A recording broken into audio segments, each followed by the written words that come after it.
బొగ్గు నిల్వలు ఉంటుంటే 200 మంది పోలీసు వాళ్ళని పెట్టి ఒక మాట ఆపాల్సిన అవసరం నోటీసులు ఎప్పుడు పోతుంటే వస్తుంది కరెక్టే. అక్కడ 7 లక్షల మెట్రిక్ టన్నులు ఉండాలి, 50,000 కూడా లేదు. నిన్న మా కార్మికులు పోయేసి నాకు ఫోన్ చేసిండ్రు, 50,000 కూడా లేదన్నా.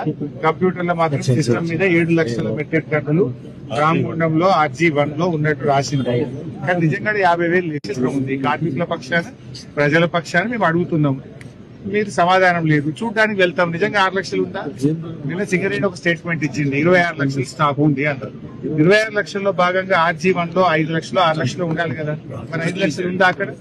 చూపియండి. 5 లక్షలు ఉంటే చూపియండి. లేదు అక్కడ, లేదు కనుకనే పోలీసులు పెట్టుకోమని. సరే, మీరు ఆపినంత మాత్రాన పోలీసులు పెట్టి నిజాన్ని అయితే దాచలేరు. మీరు పంపిస్తే నిజాలు ప్రజలకు నేరుగా తెలుస్తాయి. పంపించకపోతే మేము రేపు సమావేశం పెట్టుకుంటాం, పబ్లిక్ చెప్పుకుంటాం. మీరు ఒప్పుకుంటాం.